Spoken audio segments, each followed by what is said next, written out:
Good morning students. आज बात कर रहे हैं ईडी करेंट्स का।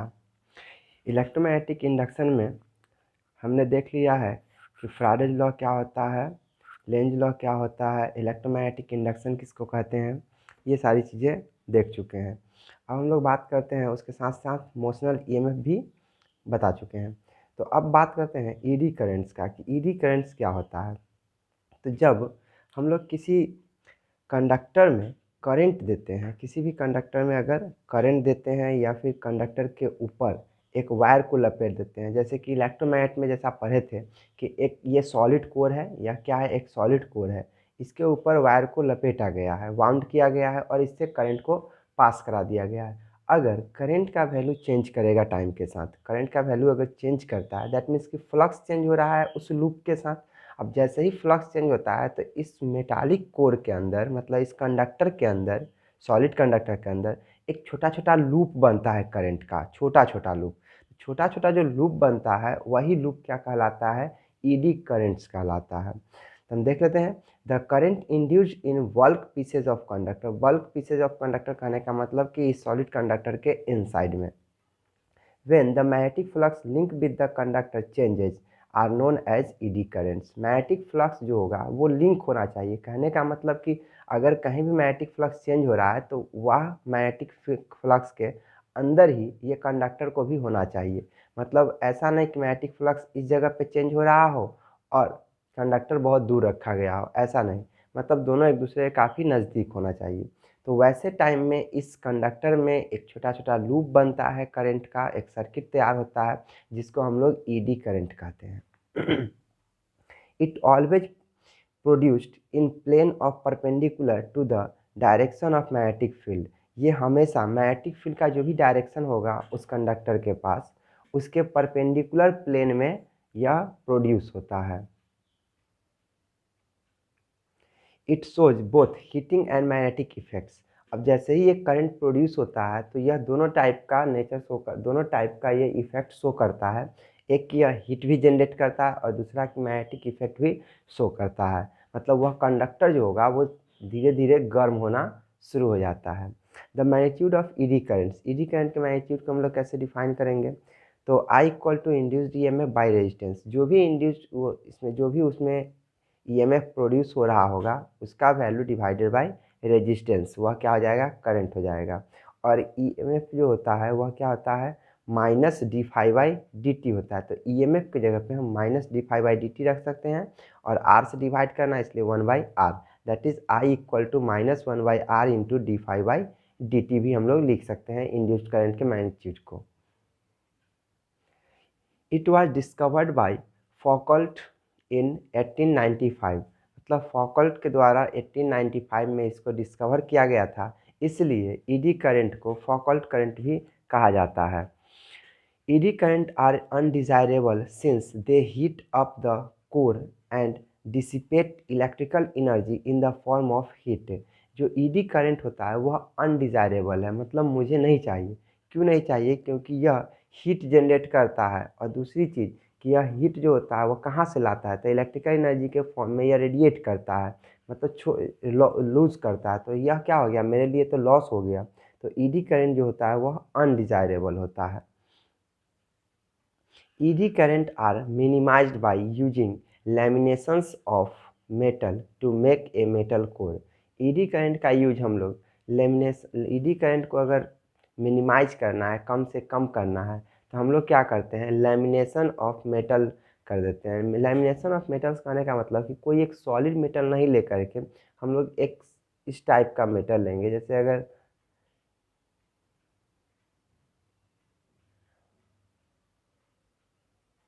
इस टाइप का लेमिनेटेड लेंगे, मतलब उसमें क्या होना चाहिए, एक पतली पतली पट्टी को एक जगह रख देना चाहिए, वो मत उसके ऊपर बाउंड करना चाहिए। तो इसको हम लोग क्या बोलते हैं, लेमिनेटेड लेमिनेशन कहा जाता है।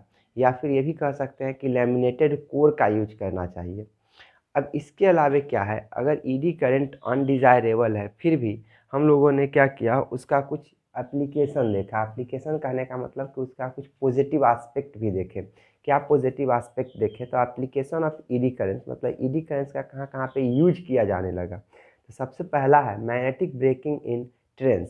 ट्रेन्स में मैग्नेटिक ब्रेकिंग का ही हम लोग यूज करने लगे। जैसे इसमें क्या होता है, एक ट्रेन के बॉटम वाले सरफेस पे एक इलेक्ट्रोमैग्नेट होता है और उसमें हाई अमाउंट का करंट जब सप्लाई करते हैं तो जो रेल होता है, जो ट्रैक होता है, तो वह तो सॉलिड कोर है।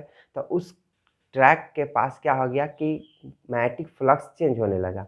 अब जैसे ही मैग्नेटिक फ्लक्स चेंज होगा तो उस ट्रैक के अंदर एक ईडी करंट का जनरेशन होना शुरू हो गया। तो बहुत सारे ईडी करंट के बनने का जो डायरेक्शन होता है वो लेंज लॉ क्या कहता है कि जिस मैग्नेटिक फ्लक्स के चेंज होने के कारण वह बना है उसी का अपोज करता है। तो इस वजह से यह क्या करता है, उस ट्रेन के स्पीड को वह स्लो कर देता है, मतलब अपोज कर देता है। तो इसका यूटिलाइज किया जाता है किधर, मैग्नेटिक ब्रेकिंग इन ट्रेन्स में। और इस वाले में एक खास चीज़ ये होगी कि यह अचानक से झटका नहीं लगेगा, मतलब ब्रेक अचानक से नहीं लगेगा, यह स्मूथली ब्रेक लगेगा। दूसरा है इलेक्ट्रोमैग्नेटिक डैम्पिंग। इसमें क्या होता है कि कुछ ऐसे गैल्वेनोमीटर होते हैं जिसमें फिक्स्ड कोर में यूज किया जाता है, फिक्स्ड मेटालिक कोर को यूज किया जाता है। अब जब भी वह कॉइल ओसिलेट करता है, मैं मूविंग कॉइल वाले में जब भी कॉइल ओसिलेट करता है तो एक ईडी करंट जनरेट होता है जो उस कोर को अपोज करता है, उसके मोशन को, और बहुत जल्द उसको क्या करता है, अपने पोजीशन पे ले आता है, मतलब फिर से उसको बैक करके अपने ही पोजीशन पे ले आता है। तो इसको हम लोग क्या बोलते हैं, इलेक्ट्रोमैग्नेटिक डैम्पिंग बोलते हैं। थर्ड है इंडक्शन फर्नेस। इंडक्शन फर्नेस में मेटल को यूज किया जाता है, मेटल को गलाने में यूज किया जाता है। तो इसमें बहुत ज़्यादा हीट जनरेट होता है। तो इंडक्शन फर्नेस वाले में क्या होता है कि जो हीट जनरेट होता है ईडी करंट के कारण, हम लोग उसी हीट से उसे क्या करते हैं, मेल्ट कर लेते हैं। थर्ड में है क्या है, इलेक्ट्रिक पावर मीटर्स। जो इलेक्ट्रिक पावर मीटर्स होता है उसमें भी ईडी करंट का यूज किया जाता है। जो एनालॉग टाइप मीटर होते हैं उसमें जो रोटेशन होता है उसको हम लोग किसकी वजह से होता है, ईडी करंट की वजह से होता है। जैसे ही उसमें साइनसॉइडल यानी एसी करंट उससे पास करता है तो उसमें क्या होता है, फ्लक्स चेंज होता है, और फ्लक्स के चेंज होने से वहाँ पे ईडी करंट जनरेट होता है, और उसी के वजह से वहाँ पे जो एनालॉग टाइप का जो इलेक्ट्रिक पावर मीटर होता है वह रोटेट करता है। अब क्या है इंडक्टेंस। इंडक्टेंस क्या होता है कि जो फ्लक्स होता है हमारा वह डायरेक्टली प्रोपोर्शनल होता है करंट के। जो फ्लक्स होता है वह क्या होता है, डायरेक्टली प्रोपोर्शनल होता है किसके, करंट के। तो इस प्रोपोर्शनलिटी साइन को जब हटाते हैं तो एक कांस्टेंट आता है जिसको हम लोग क्या बोलते हैं, इंडक्टेंस कहते हैं। तो flux linkage of a closely bound coil is directly proportional to the current I, that is phi B directly proportional I, यानी कि मैग्नेटिक फ्लक्स जो है वह डायरेक्टली प्रोपोर्शनल होता है करंट के। अगर हम इसे टाइम के साथ डिफ्रेंशिएट करें, d phi by d t directly proportional d I by d t. तो यह क्या है, एक सिंगल फ्लक्स के लिए, किसी सिंगल टर्न के लिए है, अगर एन नंबर ऑफ टर्न्स होता है, N number of closely bound coil होते, if for N number of closely bound coil the same magnetic flux link with the all turns, मतलब वही मैग्नेटिक फ्लक्स क्या होता है, जो टोटल मैग्नेटिक फ्लक्स आता वह जितना भी टर्न है वह सारे के साथ क्या करते हैं, फिर से करंट के डायरेक्टली प्रोपोर्शनल होता है, यानी एन फाई बी जो होता है वह डायरेक्टली प्रोपोर्शनल करंट के होता। The constant of proportionality in this relation is called inductance, मतलब जो प्रोपोर्शनलिटी कांस्टेंट आता है उसी को हम लोग क्या कहते हैं, इंडक्टेंस कहते हैं। It's SI unit is Henry. जो इंडक्टेंस होता है उसका जो यूनिट होता है वह क्या होता है, हेनरी होता है। और 1 henry equal to 1 tesla metre square per ampere होता है। एक्चुअली ये है क्या, जो मेरा इंडक्टेंस है वो एक्चुअली किसके बराबर होता है, तो d phi by d I के बराबर होता है। तो फाई मतलब फ्लक्स हो गया, फ्लक्स क्या हो गया, तो number of field lines passing through a given cross sectional area, यानी कि field line B into A by I. तो बी का क्या होता है, टेस्ला, ए का क्या होता है, मीटर स्क्वायर, और करंट का क्या होता है, एम्पियर। तो Tesla metre square per ampere हो जाएगा यह किसका, एसआई यूनिट। मतलब यही एसआई यूनिट का नाम बदल करके हेनरी रखा गया है। हेनरी एक साइंटिस्ट थे, उनके नाम पे ये रखा गया है। तो 1 henry equal to 1 tesla metre square per ampere हो गया। Its dimensional formula is ml² t-2 and a⁻²। यह इसका क्या है, डायमेंशनल फार्मूला। यह किसका डायमेंशनल फार्मूला हो गया, तो यह हो गया इंडक्टेंस का, या हेनरी जो यूनिट होता है इंडक्टेंस के लिए, उसका ये डायमेंशनल फार्मूला है। जो इंडक्टेंस होता है वह स्केलर क्वांटिटी है। स्केलर क्वांटिटी तो इसमें डायरेक्शन नहीं होता है, और यह डिपेंड करता है सिर्फ ज्योमेट्रिक पे या फिर इंट्रिंसिक प्रॉपर्टी पे, जो उसके अंदर का प्रॉपर्टी है उस पर डिपेंड करता है, या फिर जो उसका ज्योमेट्री है, दैट मीन्स कि उसका लेंथ क्या है, उसका एरिया क्या है, सर्कुलर एरिया, इस टाइप की चीज़ों पे वो डिपेंड करता है। यह जैसे कैपेसिटर क्या होता है, तो कैपेसिटर डिपेंड करता है किस पे, प्लेट के एरिया पे और उसके सेपरेशन पे। तो उसी तरह इंडक्टेंस जो होता है वो भी लेंथ पे डिपेंड करता है, या उसके क्रॉस सेक्शनल एरिया पे, जो उसका सर्कुलर पार्ट होगा उसके एरिया पे डिपेंड करेगा। जो भी हम कॉइल बनाएंगे उसके एरिया पे डिपेंड करेगा। अब है सेल्फ इंडक्टेंस। एक्चुअली क्या है ना कि इंडक्टेंस दो टाइप के होते हैं, एक सेल्फ इंडक्टेंस होते हैं और दूसरा म्यूचुअल इंडक्टेंस होते हैं। जैसा कि नाम से ही पता चल रहा है, सेल्फ इंडक्टेंस किसी कॉइल में खुद उसी कॉइल में चेंज होने के कारण, जैसे मान लो कि कोई एक कॉइल लिए और उसी कॉइल में ये एक कॉइल लिए और इसी कॉइल में करंट जो पास हो रहा था आई, इसी का वैल्यू चेंज कर गया। तो जैसे ही इसका वैल्यू चेंज करेगा तो इस कॉइल का जो एरिया होगा उससे फ्लक्स भी चेंज करने लगे हैं, और इसके खुद में ही फ्लक्स चेंज करने के कारण एक ईएमएफ जनरेट हो जाएगा जो बैक ईएमएफ भी कहलाएगा। तो उस ईएमएफ के कारण क्या होगा, एक करंट जनरेट होगा। तो वह करंट जो होगा किसके डायरेक्टली प्रोपोर्शनल होगा, तो जितना ज़्यादा उसमें फ्लक्स चेंज हो रहा होगा। तो वैसे टाइम में जो इंडक्टेंस आएगा, जो प्रोपोर्शनलिटी कांस्टेंट आएगा, उसको हम लोग क्या कहेंगे, सेल्फ इंडक्टेंस कहेंगे। The coil opposes any change in strength of current flowing through it. जो उस कॉइल में करंट पास हो रहा था उसी कॉइल के चेंज होने से, करंट के चेंज होने से उसको क्या करता है, अपोज करता है बाय इंड्यूसिंग एन ईएमएफ। उसमें एक नया ईएमएफ जनरेट होने के बाद इसको बैक ईएमएफ भी कहा जाता है इन इटसेल्फ।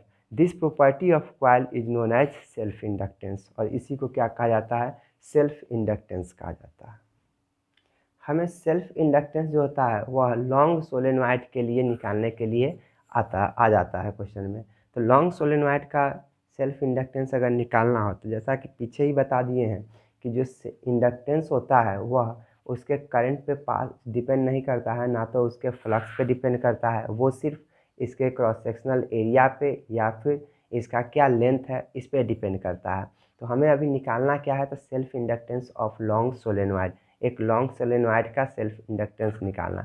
लॉन्ग सोलेनॉइड कहने का मतलब होता है कि जो इसका लेंथ होता है वह इसके क्रॉस सेक्शनल एरिया से काफ़ी बड़ा होता है। तो एक सोलेनॉइड कंसीडर कर लिए जिसका लेंथ एल होगा, ये टोटल लेंथ होगा एल, क्या मान लिए, टोटल लेंथ एल होगा। इसमें total number of turns capital N मान लिए, आई करंट इससे फ्लो हो रहा है।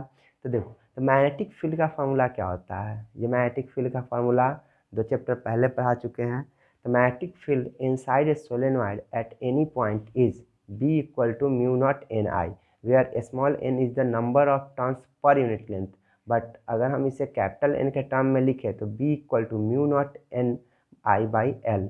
एन क्या है, total number of turns, L क्या है, टोटल लेंथ। तो total number of turns by total length equal to number of turns per unit length. मतलब स्मॉल एन जो होगा वह total number of turns by total length के बराबर होता है।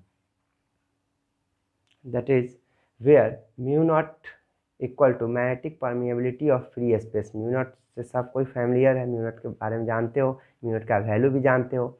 एन क्या है, टोटल नंबर ऑफ टर्न्स है, L length of the solenoid, n number of turns per unit length, therefore n equal to capital N by L. जब हम लोग फील्ड का फॉर्मूला जानते हैं तो फ्लक्स क्या हो जाएगा, अगर हम हर एक टर्न का बात करें तो एक टर्न का अगर एरिया देखा जाए तो ए है, तो वैसे टाइम में magnetic flux through each turn phi equal to B into A. तो बी का वैल्यू क्या होता है, mu naught N I by L into A. तो यह फाई हो गया total, mu naught N I A by L, यह किसी एक कॉइल से पास करने वाला फ्लक्स है। अगर एन नंबर ऑफ टर्न्स होता वहाँ पे, एन नंबर ऑफ अगर टर्न्स है तो उसके लिए टोटल फ्लक्स क्या होगा, तो n फाई हो जाएगा। तो n फाई दैट इज कि n से हमें मल्टीप्लाई करना पड़ेगा, तो mu naught n square I A by L, यह टोटल फ्लक्स हो जाएगा। इसको हम फर्स्ट इक्वेशन मान लिए।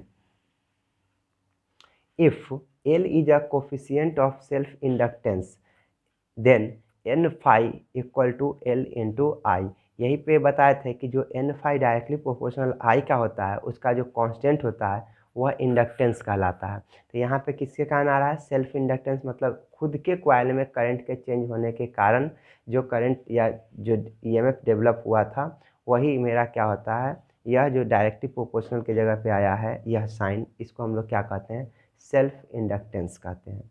तो यह क्या हो जाएगा? N phi equal to L into I. अगर हम फर्स्ट इक्वेशन और सेकेंड इक्वेशन को देखें तो एन फाई यहाँ भी है टोटल फ्लक्स, यहाँ भी टोटल फ्लक्स है। यह टोटल फ्लक्स जो होता है वो एल आई के बराबर होता है। यह टोटल फ्लक्स क्या आया है? Mu naught N square I A by L आया है। हम इस दोनों को अगर इक्वेट करें तो from equation first and second से L I equal to mu naught N square I A by L हो जाएगा। आई से आई कैंसिल हो जाएगा, therefore L equal to mu naught N square A by L. यही कहलाता है self inductance of long solenoid, जहाँ पे म्यू नॉट क्या है? एक कांस्टेंट वैल्यू है, एन क्या है? नंबर ऑफ टर्न्स है सोलेनॉइड का, ए क्या है? क्रॉस सेक्शनल एरिया है, एल क्या है? लेंथ है। तो यहाँ पे कोई ऐसा वैल्यू नहीं है जो ज्योमेट्रिक फिगर को छोड़ करके किसी दूसरे चीज़ को इन्वॉल्व किया गया है। ना तो करंट, ना तो फ्लक्स, ना तो ईएमएफ, ना तो रेजिस्टेंस। रेजिस्टेंस भी तो एक तरह का ज्योमेट्रिक पे ही डिपेंड करता है, लेकिन रेजिस्टेंस भी यहाँ यूज नहीं हुआ है। मतलब यह टोटली सोलेनॉइड के स्ट्रक्चर पे डिपेंड कर रहा है। इसलिए कहा जाता है कि जो इंडक्टेंस होता है वह ज्योमेट्रिक फिगर पे डिपेंड करते हैं या फिर इंट्रिंसिक प्रॉपर्टी पे डिपेंड करते हैं। Thank you. अगले दिन अगले वीडियो में म्यूचुअल इंडक्टेंस के बारे में बताएंगे और सोलेनॉइड के कारण भी जो दो कॉइल लेंगे उस तरह का, क्योंकि म्यूचुअल इंडक्टेंस का मतलब ही होता है कि एक कॉइल में चेंज होना है और दूसरे में ईएमएफ जनरेट होता है। तो उसके लिए हमें कम से कम दो कॉइल को लेना पड़ेगा। ठीक है, इतना को अच्छे से कंप्लीट करो और याद करो इसे।